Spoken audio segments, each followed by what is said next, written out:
We're being recorded. Welcome. This is the Weber County Board of Commission meeting.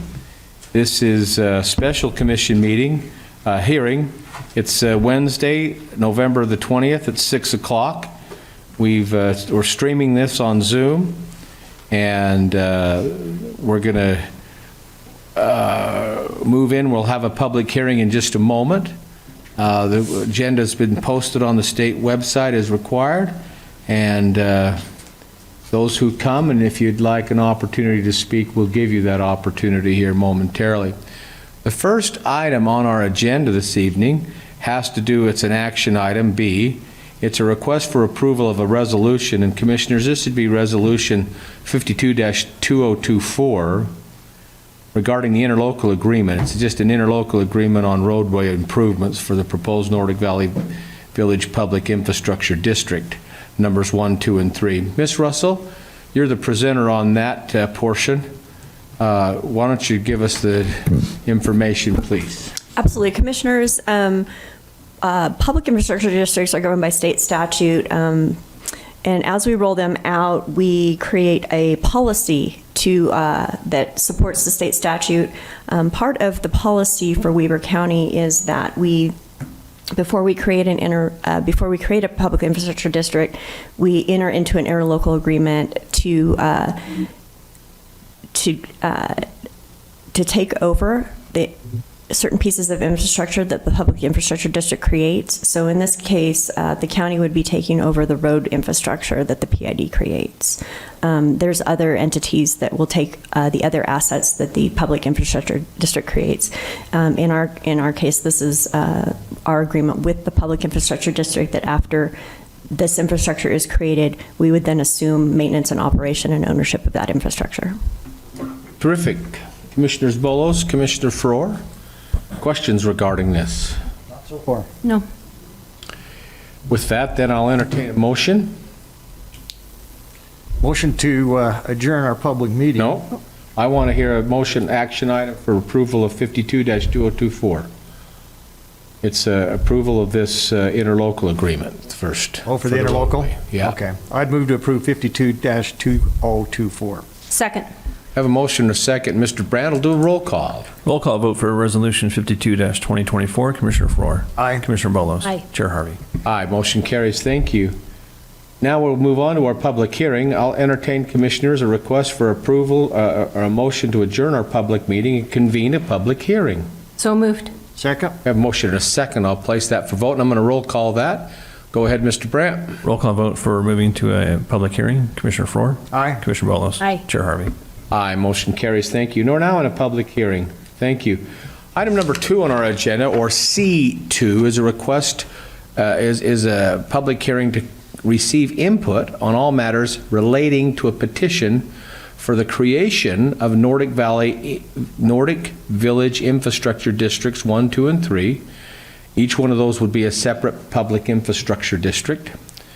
And they're located at the Nordic Valley area of unincorporated Weber County. Ms. Russell, you're the presenter on this. If you'd go ahead and before you do that, Ms. Russell, hold on a second. For those of you who are here in preparation, just for those who are here now and those who are maybe online and those who may be online later, I've asked Ms. Lauren Thomas from Legal to give us a brief description on what we're about to listen to. So Ms. Thomas, if you would, please. Hi everyone. So yes, this public hearing is regarding Nordic Village PIDs 1, 2, and 3. And a PID can be created by a county in an unincorporated area. The public infrastructure districts are able to receive bonds that can be used to build infrastructure. And as a part of that process to create these PIDs, we have a public hearing where you are able to come and comment, which is where we are at right now. And I also wanted to talk about this in light of the incorporation, because I wanted to let you know that I am not aware of any statute that requires the county or limits the county's ability to create or not create this public infrastructure district in light of the incorporation. The incorporation process is a 2-year process, and that first part of the process just passed this election, but we do have 1 more year until that incorporation is completed. And so with that, when we're in the middle of that process, there again is nothing in statute that I'm aware of that allows the county or disallows the county to stop this process. But that's why this public hearing is so important, and we are happy to see you here. And I'm happy to answer any questions if anyone has any on that process. During our public comment, if there are any questions, we may hear those because of the limited number of people here, Ms. Thomas. Thank you for that. And for the public that are here, or no, I'm sorry, I can't see online, we've received a number of emails asking us to stop any decision-making from this body because the success of the city, the rollout of the city, and that would be, and so I just asked Ms. Thomas and Mr. Crockett, who's not here at this time, the Chief Legal Counsel, just to explain what the law and what our obligation is. So, thank you. Now, Ms. Russell, if you'd go ahead with your explanation of C2, please. Absolutely. So, as I stated before, public infrastructure districts are governed by a state statute. The counties and cities have the ability to create them at their own discretion. Public infrastructure districts are a specific finance mechanism for economic development that allows the city or a county to partner with a development project in creating a special district in which the developer then levies, the PID and the developer levies an additional tax rate onto their property. So the city or the county would still receive the regular property taxes on that property in perpetuity of the project. But during the time of the project and the PID's existence, the PID would be taxed an additional mill that they literally choose to tax themselves. That millage rate then is used to pay back development bonds. And I need to really specify this part of the PID process. The development bonds that are taken out to build public infrastructure are taken out by the developer, by the PID, not by the county, not by the city. There's no obligation for the city or the county, and there's no obligation for them to pay those back. That is solely on the developer and the PID. So these are really good finance mechanisms for areas that have significant infrastructure lifts as it relates to the development project. In this particular instance with Nordic Valley, there's significant water, sewer, and road and park infrastructure that will be paid for by the developer and the bonds that are taken out through the PID. So I just wanted to give that brief explanation of what these are and how they impact the general public. They impact the general public in a positive way in that needed infrastructure is created, public infrastructure is created. The bonds can only be used for very specific pieces of public infrastructure. That's limited by the state statute as well. So this is a really good opportunity to create a development partnership for a project that is going to be adding some public infrastructure into the project. And once again, it's a partnership between the county and the developer and / PID to make sure that infrastructure is put in correctly and done in a way that is going to be beneficial to not just the project but the community as a whole. And the developer takes on the burden of paying those bonds back. Very good. Thank you for that. Any questions, Commissioner Bolos, Commissioner Frohr, at this time? Any questions? Comment, if I might. Please. And probably a question. So I just want, and Stephanie didn't bring it up, but 2 years ago we started the process of creating a PID ordinance for Weber County based on state statute. We actually created one for Snow Basin that became a model for a number of other counties across the state. We actually took over a year, close to a year, to develop that ordinance and the PID. So we've all reviewed our ordinance. We know what's in place with that. One thing I might clarify is that 100% of the property owners in the PID must sign off on this. Mm-hmm. So if you haven't signed, if you're not on the list of properties within that PID, you're not obligated to pay any tax. Is that correct? That is absolutely correct. So, and additionally, Commissioner Frohr, the PID has a governing document that basically says this is what the PID can and can't do with their funding. And we've negotiated that with the development project and the PID that's in asking to be created. But yes, it has to be 100% participation from all the property owners, Right. no exceptions. Yeah.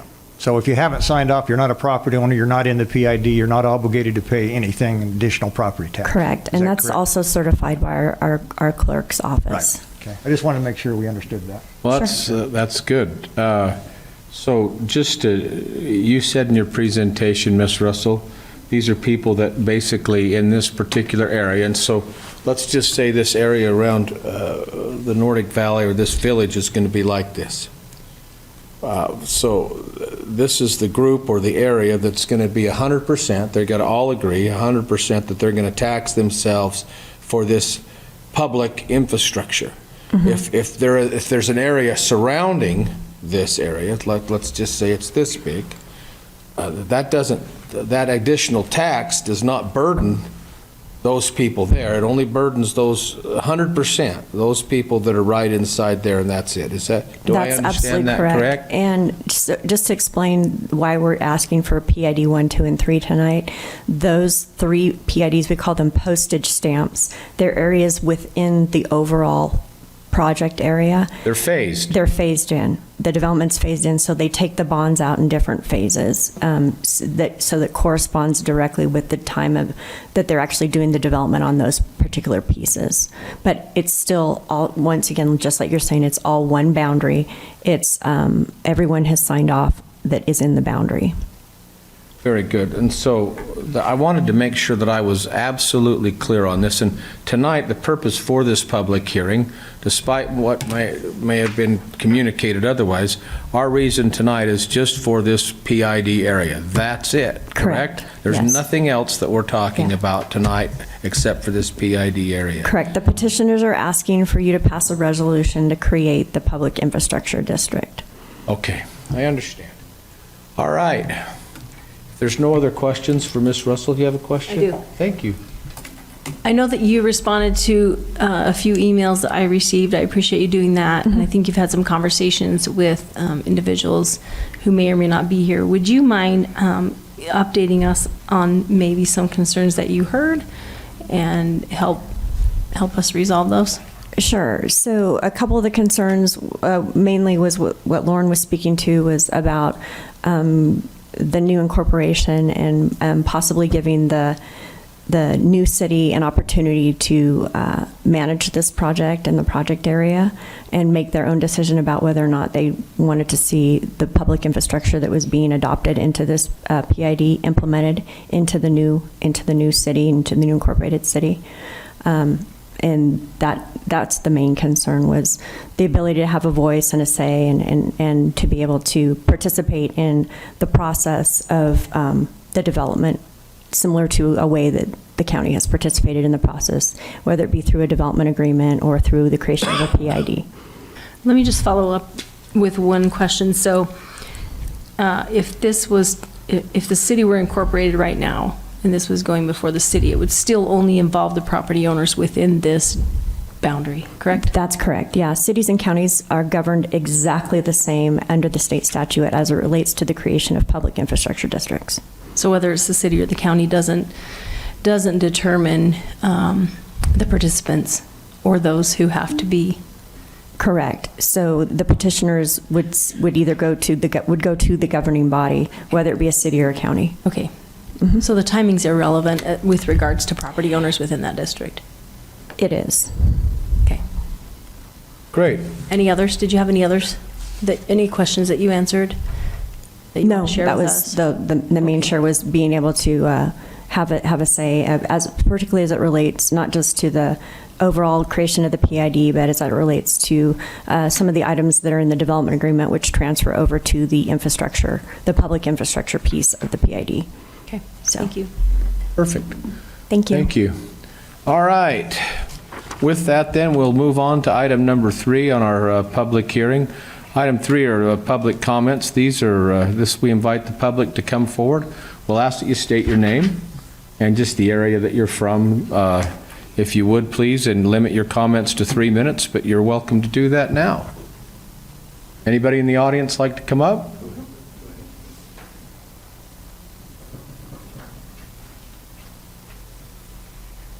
Good evening. I am Peggy Dooling Baker. I live in Nordic Valley. And I'm here today as one of those members of the community to ask you not to make a decision on the PIDs for Nordic Village project until an incorporation transition team member can participate in this decision-making.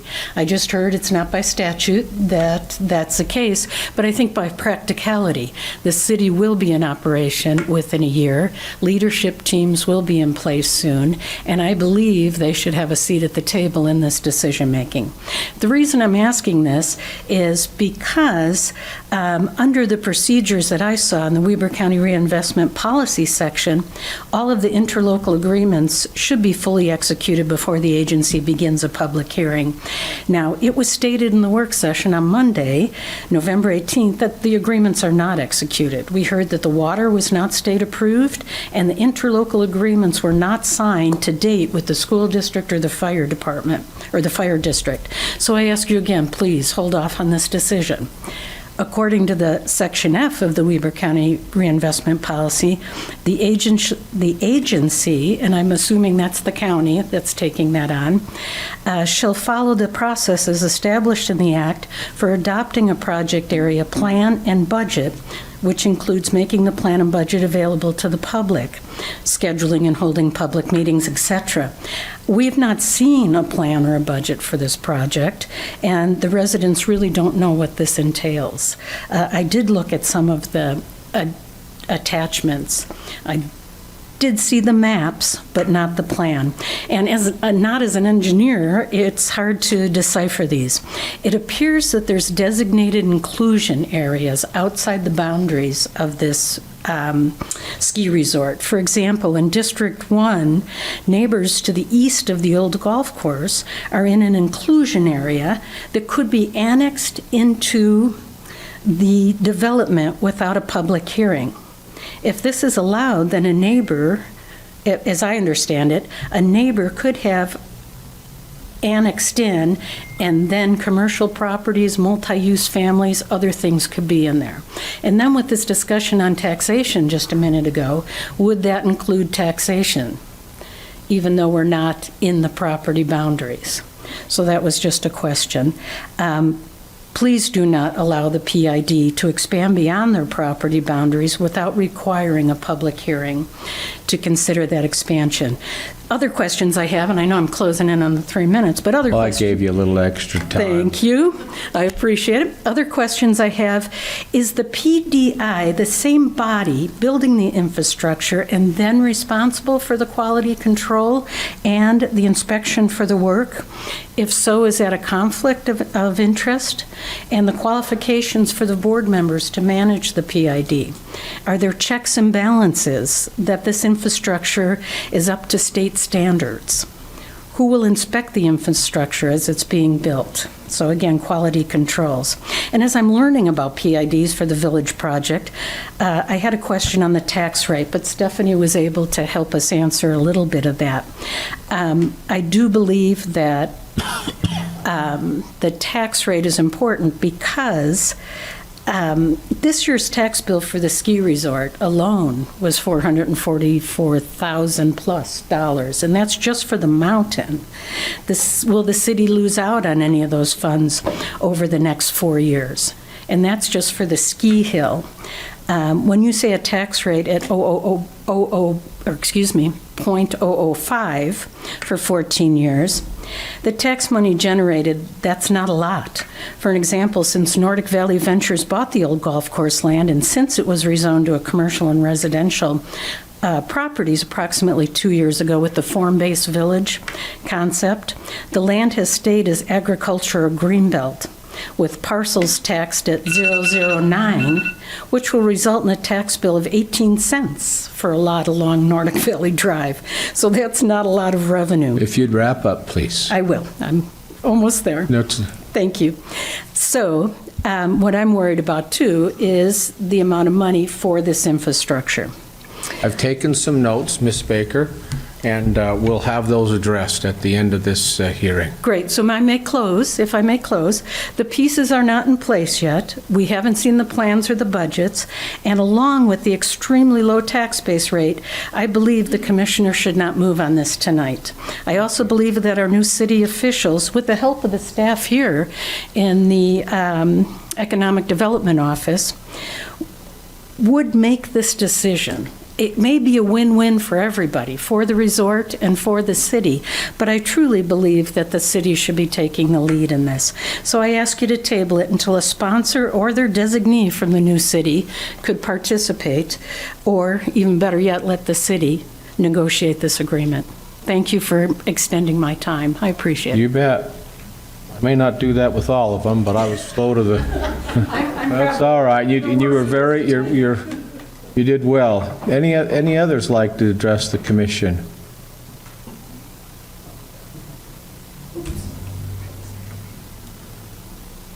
Shelley, are there any online? Okay. I'll be a lot briefer. I'm asking, first of all, I'm thank gonna you. ask My you name for is your- Felice Quigley. Thank you. I own a home in Nordic. I absolutely love Nordic Valley. It's a wonderful place, as you commissioners know. I'm going to ask you to table the hearing tonight, not because of the incorporation, but specifically because it has recently come to my attention that the street regulating map that is being relied on by the county is not the accurate map. And as the commissioners know from form-based village zoning, that it's the street regulating map that dictates the particular zoning in the area. Why this becomes important tonight or for PIDs is because we're asking, the developer's asking for funding, obviously, for the infrastructure, and that depending upon the designation of streets will depend on the extent of the money that's spent in infrastructure. And I also believe that it's my understanding that PIDs are not supposed to move forward legally until the development agreement has been signed, is in place with all the requisite requirements, which in this case would include a street regulating map. Thank you. Thank you.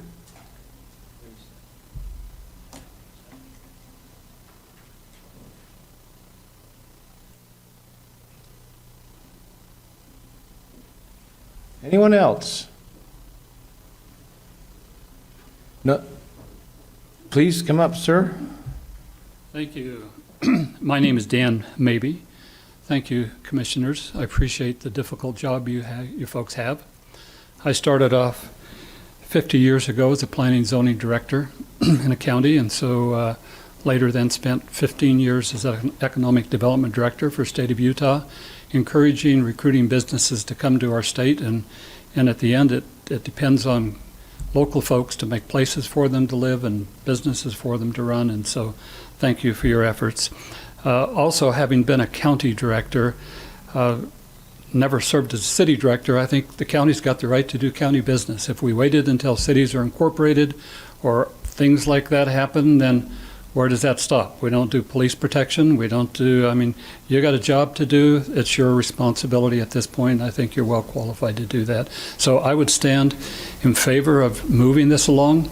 This is a difficult process. I compliment the county planning staff who've done a great job looking at this particular project. It's not a checkerboard situation like we've dealt with around the country. It's a well-designed, great water service potential, great sewer treatment potential that avoids all the septic systems that we have throughout the valley.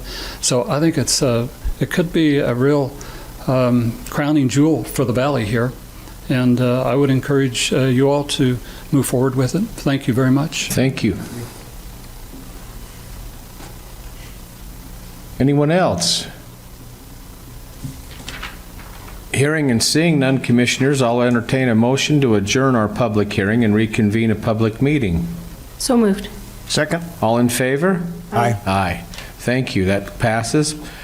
We're now to consider action on this public hearing, but before we do that, I'd like Ms. Russell, you to come back up. was hoping Mr. Wilkinson would be here, but that's okay. Ms. Russell, there was some things that were discussed by, I'm sorry, I didn't, is it Ms. Baker? Dueling Baker. Thank you.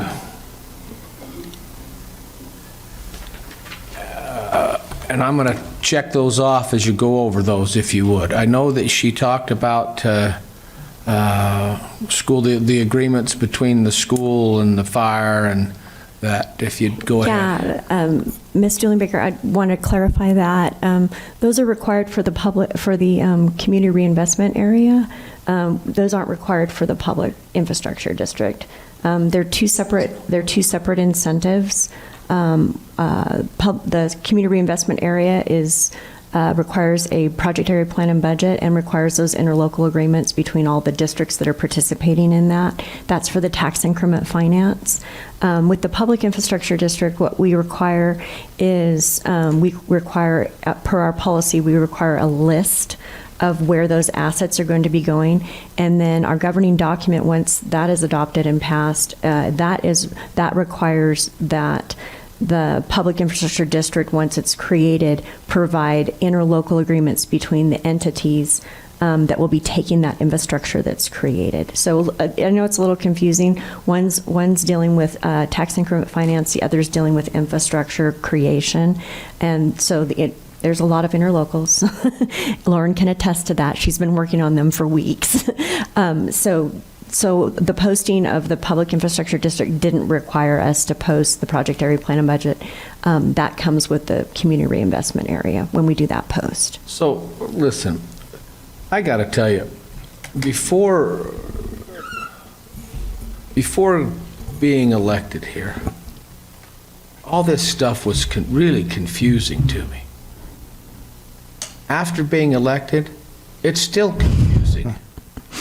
There's so many different steps and acronyms and different things that go to keep these things straight. And what I'm still navigating through is we the people, so to speak, through law, through votes, through everything, set this up. And some of these things, approvals are on district levels, some of them are here at a county level. When I say district level, I'm talking about schools and fires and those districts, which we have no jurisdictional oversight at all on. All we do is collect their money and send it right out to them. It becomes confusing. And some of them are on the state level. To navigate through all this is tough. And one of the things that I'm going to just tell you right up front for me is I've loved the fact that we've hired. The county has wonderful people. We continue to get accolades from the state, from districts, on how well managed and how well organized our processes are. So sometimes I just have to trust. I have to trust the people that are doing it all day, every day. So I don't have any reason not to accept what Ms. Russell has just said as truth.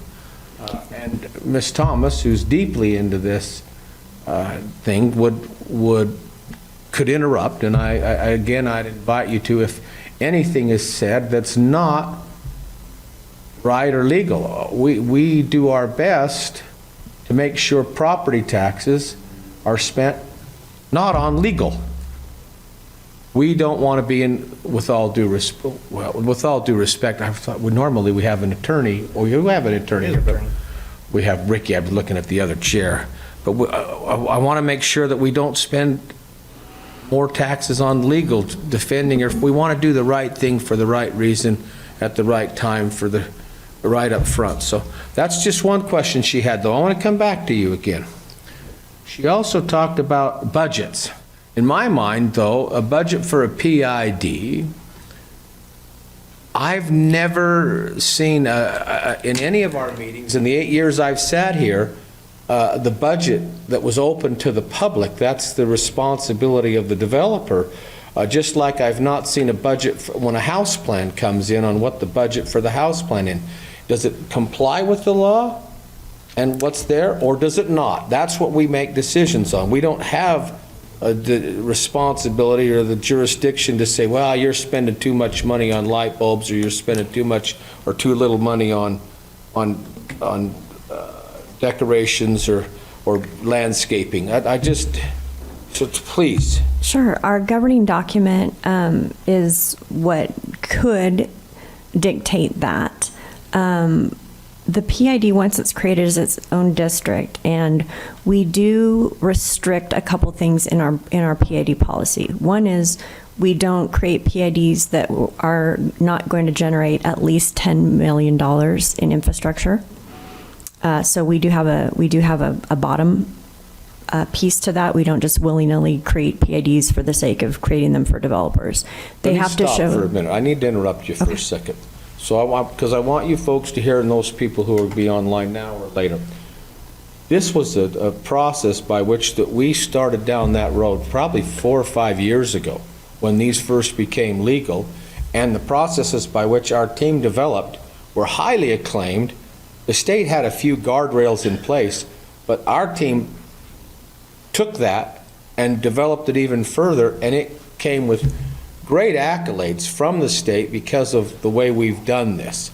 That was first started, by the way, with the group at Snow Basin, and some of you will know it had to do with when, and I think I can say this, but when they thought about bringing in, what was that group that was the Club Med. Club Med. So, yeah, so anyway, so please keep going. That's one of the financial pieces to our policy. Another policy piece is the state will allow PIDs to create the taxing entity district to leverage up to 15 mills, which is quite excessive in my personal opinion. Our county restricts that to 5. The maximum that they can levy onto the property is 5 mills. Not million, mills. Mills. Great. Those are the two guardrails that we have in our private policy, in our county policy, that differs from the state. And as long as we don't exceed the state, we can create our own policy. It just can't supersede the state. It has to be in compliance, and we're fully in compliant with that. I do believe that you may have been referring to the project area plan and budget, which is for the CRA. And we will publish that when we do our notification for the CRA creation. So that will be available for you to examine online when we do create that budget. As it relates to the PID budget, we do require that we have a general idea of what they're going to be spending on infrastructure, because one other piece of our governing document is that we will cap them on how high their bond ceiling is. So that's another piece, is when we're going through the negotiation process with the developer, we look at what their infrastructure lift is, and we do put a cap on what they can take, how far they can go to the bond market on that. So there's three pieces in place as it relates to the county policy: the minimum to participate and create one, the maximum millage rate of 5 mills, and then a ceiling, a bond ceiling that we put in our governing document. Oh, thank you. And that let's also talk about the building of it. Who's actually responsible for inspection? That was a great question. That was a really good question.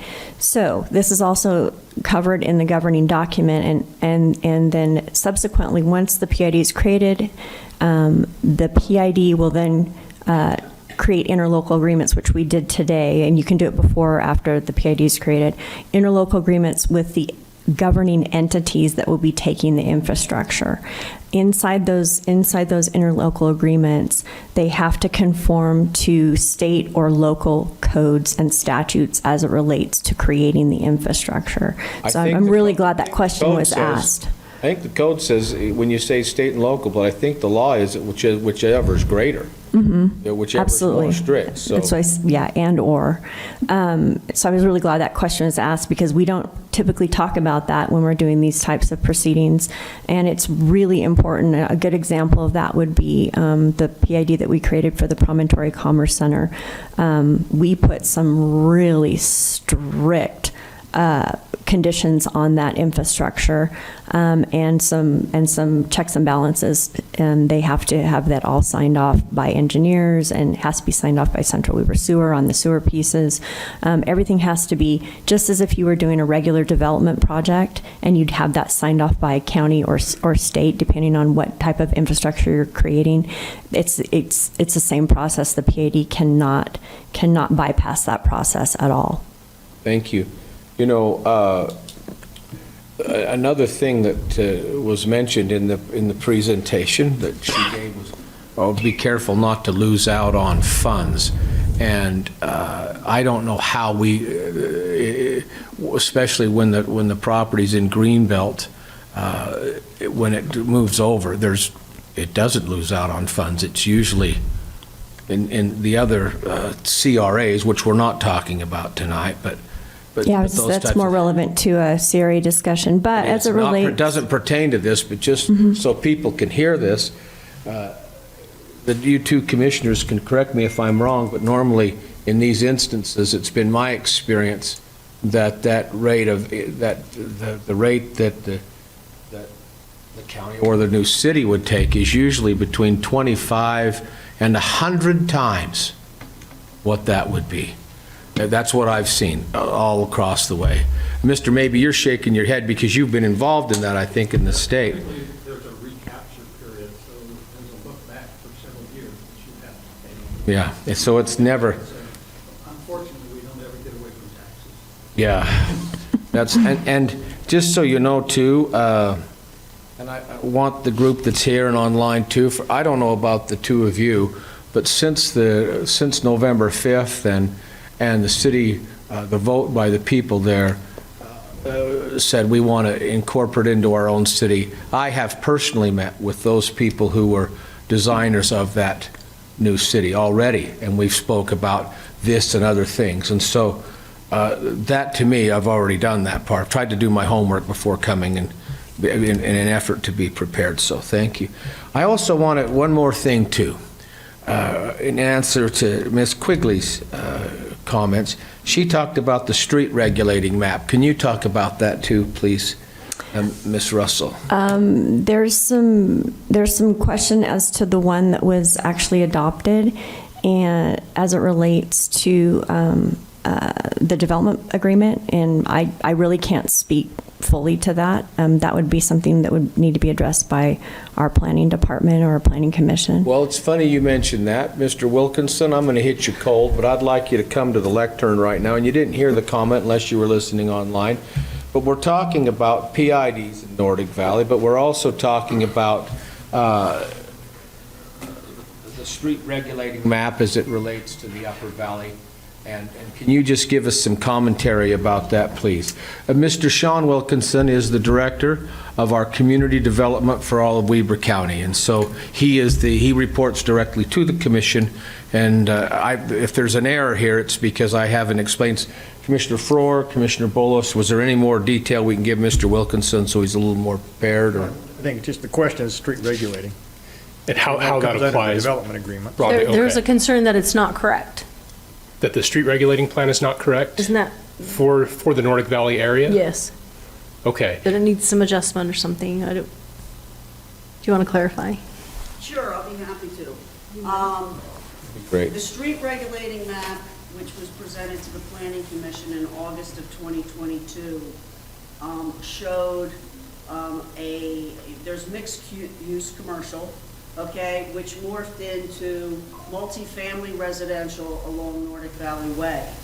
The intent, as demonstrated in the documents that were disseminated to the community, was that you would have mixed-use commercial confined to the base of the ski area at the approximate area where the barn was previously located, and then transect out from that into the community, morphing from mixed-use commercial into multifamily residential.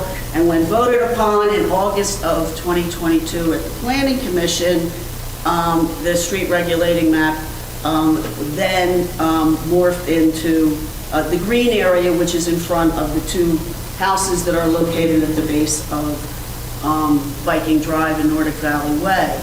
Well, when the development agreement was signed in March of 2023, there was no street regulating map contained in the development agreement.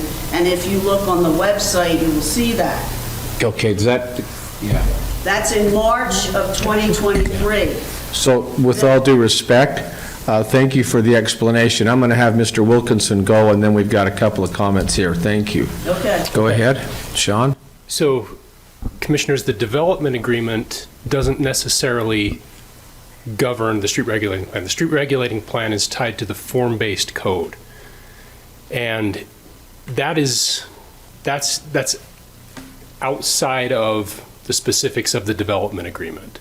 So the development agreement will certainly tie to that, but that has more to do with the form-based zoning than it does specifically to the development agreement. So we can work out the details of that, and I'm sure we can get you in touch with Charlie, and he can explain exactly what's going on with that. But in your professional opinion, does it, so this has nothing to do with the PID?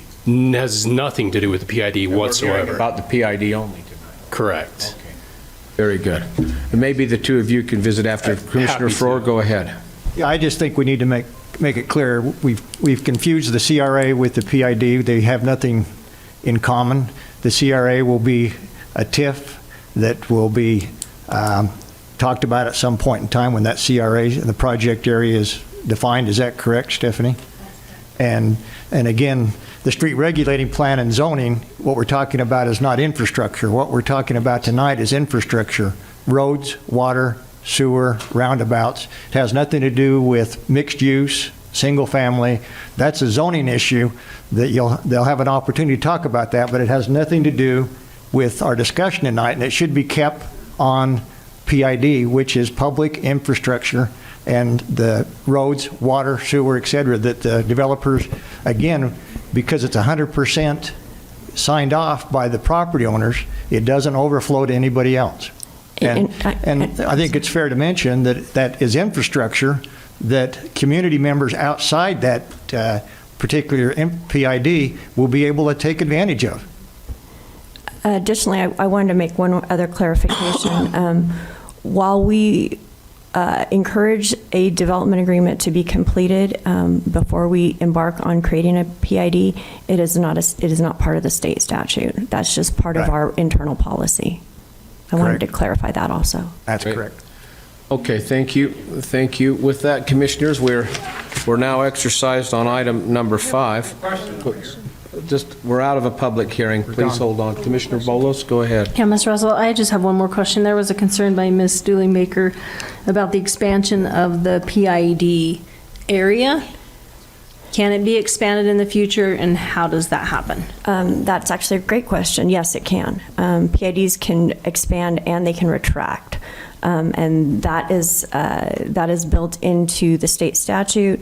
Once the PID is created, they can do an amendment of the boundary. The Public Infrastructure District Board can amend the boundary, and there's a legal process that they have to adhere to do that. And once again, it would also require 100% participation at any given time. That can't happen without a property owner signing off on that expansion or withdrawal. Or withdrawal, correct.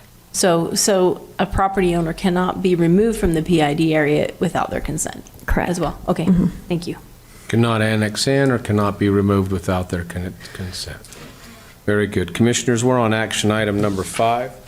B2, which is the request for approval of Resolution 53-2024 to consider approval of the creation of the Nordic Valley Village Public Infrastructure, PID District, numbers 1, 2, and 3, phase as independent bodies, corporate and politic, authorizing and approving a governmental document, approving an annexation area, appointing boards or trustees, and authorizing other documents in connection therewith as it relates to the PID. Questions? None for me. No. I think I said enough. Okay, I'll entertain a motion.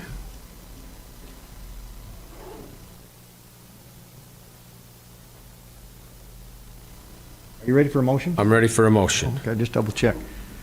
All right, Mr. Chair, I think we've had some good discussion tonight. I think hopefully the members of the public will go back and address their questions, understand what a PID is and what it is not, what a CRA is and what it is not. And then obviously the development agreement, as we work through planning, they'll have the opportunity to talk about that. So with that, I would move approval of Resolution 53-2024. Second. I have a motion and a second. That's, in as much as it's a resolution, I'll place that motion for a roll call vote with Mr. Brandt. Roll call vote for Resolution 53-2024. Commissioner Farrar. Aye. Commissioner Bolos. Aye. Chair Harvey. Aye, motion carries. Thank you. Comments, item D, under our agenda this evening. Commissioner comments? No, I think we've had enough. I appreciate the public comments, and I really appreciate our staff and their deep understanding of things that we don't always understand, and your ability to explain those things to us and reassure us. Thank you. Yeah, and I would need to echo that. Stephanie's done a great job. She was one of the main architects of our PID ordinance and worked really countless hours with all our legal staff, with the state. And as you said, Chair Harvey, it became a document that was used throughout the state and has continued to be used for PID development. Yeah, and it's yes, and that's, again, it can be a little confusing, but I know that you're in the thick of those things, and the fact that there's been so many people who have commented positively on the creation of making sure we're staying in those guardrails. I appreciate that very much. Thank you. Appreciate those of you who have cared enough to come in and taken time to comment. I want to close with this as we're on commissioner comments. It will not likely, no, let me rephrase that. It absolutely won't be in my lifetime. Well, unless I live to be 120 or 30 or 50. But I care about the water up there. I care about what's going to happen with that water, and really as it relates to the reason I care about it is because there was such a huge impact from most people, a lot of people in the valley who have commented on the state's watershed and the water that's going into the Pine View. And sometimes I think with all the different stuff going on, they forget the importance of we have a responsibility today to protect the grandchildren of our grandchildren. 50, 80, 100, 200 years from now, what that water's going to look like. The nitrate level, as was reported by the state, and all those different things, is rising. There will have to be, and there will be, at some time, needed to treat that water so it no longer goes into the ground up there. And through this PID is a way that starts that process. Again, I'm certain it won't be finished in my lifetime, but it starts it somewhere. And quite frankly, it's the right thing to do for the right reason, and it's at the right time. And however that's done, however that's started, I'm expecting to see mistakes, but I'm also expecting to see a lot more cures, a lot more efforts. And so if any message could go out is, let's make sure that in 80 years from now that we can at least stop that nitrate level from climbing in Pine View, which is the major source of water for the people who live on this side of the mountain. And so the greater good for the people of Weber County in general, that we have to focus not just on the east side of the mountains, but the west, is the right thing to do. And that's why we take the steps we do. So thank you for that. I'll entertain a motion for item E, Echo. Move to adjourn. Second. All in favor? Aye. We're adjourned.